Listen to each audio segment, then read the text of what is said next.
Hey guys, so I'm actually redoing my video today. First of all, let me say it's been a few days. You can tell by the date of my posts, but I didn't have I took a 4-day weekend.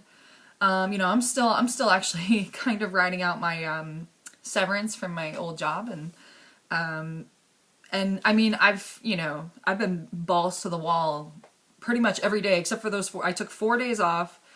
I hadn't really taken any days off since I left my job.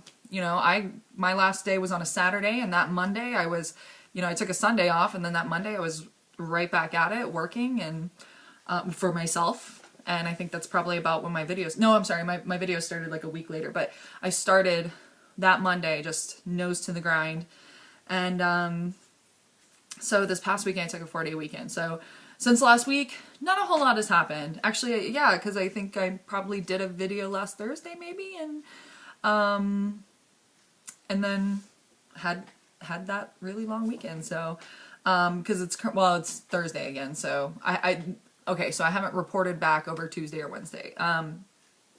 But not really a whole lot had happened. I actually made a video earlier today, and it was kind of funny because my video earlier today is some of the stuff that I was saying was kind of null and void because of something that happened. I never even got around to posting those videos. So I pitched my first client early last Monday. So and I think I talked about this in previous videos. I pitched them last Monday. So it's coming up on it would be 2 weeks this coming Monday. Well, I had heard back, and it was like the price was a little unreasonable. My concern was that their expectation, or what they're willing to pay was, or what they would expect for whatever was unreasonable. So I was like, I'm not sure because I'm like, my request is not unreasonable, and I can't remember if that, for some reason I feel like that was the word used. I'm not offended by that. Because I don't think like, like they're saying you're being unreasonable. I think they're just saying like for what they need or what they want, they feel like it's unreasonable for them. So it's not like I was offended by it, but my concern was my message in the video before, and this is still my message now, but I just have different information to give you guys. Is it's very easy. So when you put out a price, by the way, since I just caught myself. Funnel hackers, just promoting ClickFunnels. I do use ClickFunnels. They're freaking awesome. So ClickFunnels, what's up? But back to what I was saying. So in the beginning, when you're an entrepreneur, you're just starting out. Let's say you've never even done what you're doing. You might you will experience, fear and self-doubt and all of those things.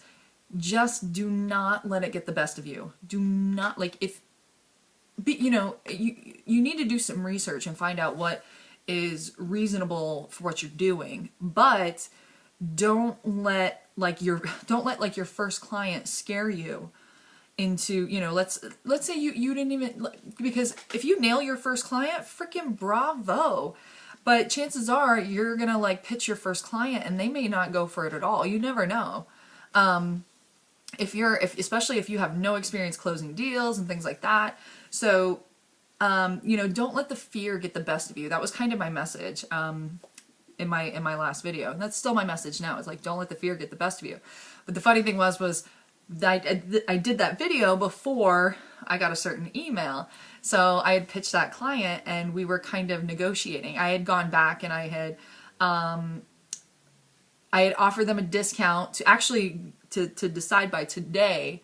I had offered them a discount, and I had I had finagled a little bit. It was like, okay, well, if you're going to buy the higher dollar packages, then I'll knock, a little bit off of this extra thing, and or like a little bit, or I'll include this extra thing with that. I kind of did that. So they finally did get back to me today, and they counteroffered with, I think what their biggest holdup was because when I met with them, I don't think they were very clear on exactly what they felt they needed. out of marketing, you know, what they really wanted covered.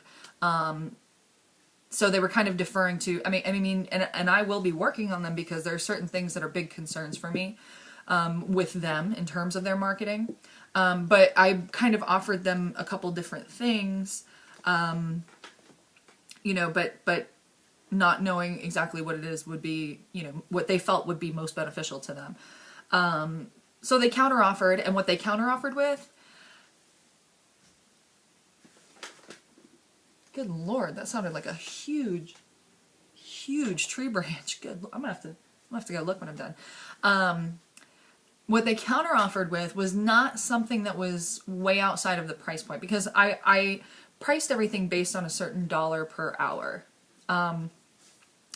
And the discount, or the lowest I was willing to bring it down to, you know, I wasn't going to go under that. But what they countered with was actually still in the price range, in terms of how much of my time it was going to take and what they were going to get for it. So they actually, they counteroffered with something that was in between the bottom and the middle tier packages that I had offered them. And what they outlined I felt was totally reasonable. So I'm really excited that I'm going to get to, you know, I'm working on, you know, my response to it, and because it was done in email, and letting them know that, you know, awesome, that sounds reasonable, and, you know, here are some of my questions, you know, here's what we need to do to get started. I'll write you up a contract, get it to you by tomorrow. But yeah, don't, you know, the lesson in all of that that I wanted to relay was, you know, don't be afraid of pricing yourself at something that you deserve. You know, if other people are doing it and you are an expert, you like, don't doubt your own expertise. People will make you doubt your own expertise. And I'm sorry, I'm shaking this. I'm kicking my desk. People, and actually I'm shaking my monitor. People will make you doubt your expertise. And I think even like, for me, I completely respect my own expertise, but part of the clash that I had with my old employer was that I think he doubted my expertise. And not only did that hurt because I have so much data to back me up as A, an expert, and B, extremely effective, but it doesn't, you know, I can be super confident and still I'm just like, maybe I'm not as good as I think I am. No, I'm really good. So, so don't let that get in the way. You know, if I had lowballed myself, you know, and if you lowball yourself, they will gladly take whatever it is that you offer.